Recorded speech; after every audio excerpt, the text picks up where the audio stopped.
Hi everyone, this is Heather from the Flourish Academy, where our goal is to empower, educate, and elevate you to create a life that you love through the art and business of photography. In this video, we're going to take a peek inside of curves in Photoshop. But first, make sure you check out all of the free resources available on my website. If you're not a part of our private Facebook group, make sure that you join us. I'll have the link below.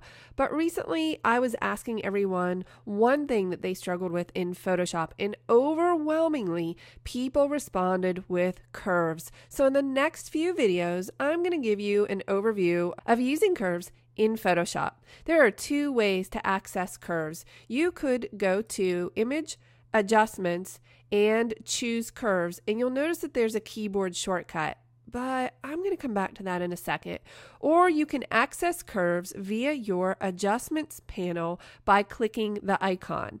Now, the interesting thing is that if I try to access curves with the keyboard shortcut and I press Command M, that's Control M on the PC, and I see that I have my curve available and I can make some adjustments, and that's great. I could say okay, but what happened was it just made that adjustment on the background layer, and because it did that, I can't edit that curve. Now, if you choose to add curves via the adjustment panel, you'll notice that the curves appear in a dialog box just as they did previously, but it gave us an adjustment layer with a layer mask, which is much more beneficial. Now, of course, this is the approach that I would like you to take with curves because it's fully editable. However, I also am a freak about keyboard shortcuts, and I don't like that keyboard shortcut accesses the different curves. So before I even begin, I'm going to change that really quickly, and I encourage you to do the same. It's really simple. Just go to the Edit menu, select Keyboard Shortcuts. We're looking for the shortcuts for the panel menus, and we're going to choose Adjustments.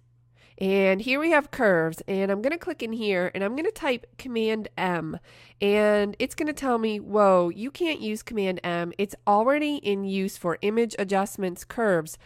And it is, but I don't like that method. So I'm just going to accept and go to that conflict, and I'm going to leave that blank because I really don't care. I'm not going to access curves that way, and I'm going to say okay to that. Now, let's delete this layer and start from the beginning. I'm going to press Command M, that's Control M on the PC, in order to access my curves layer. Typically, I'm using curves in order to improve contrast. Curves is really about the tonality in your image.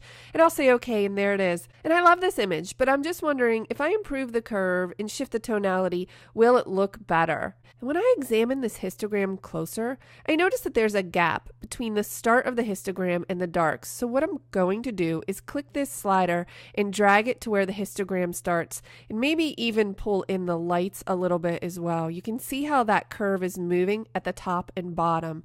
And if we look at the before and after, we notice that significantly improved the contrast.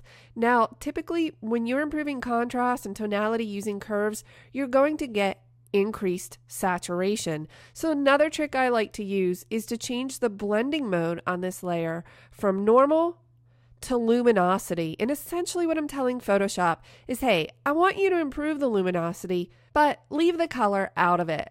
And you'll notice when I do that, there was a very slight shift. If you look at the before and after, what it did was improve the tonality, but did not alter the saturation. This video is just the beginning in a series where we're going to look at curves. So there's a lot more to cover, but I wanted you to begin by addressing the keyboard shortcut, understanding the difference between working on the background layer and an adjustment layer, and improving the tonality just by pulling in on the outside edges of your curve in order to improve the contrast. Stay tuned for the next video.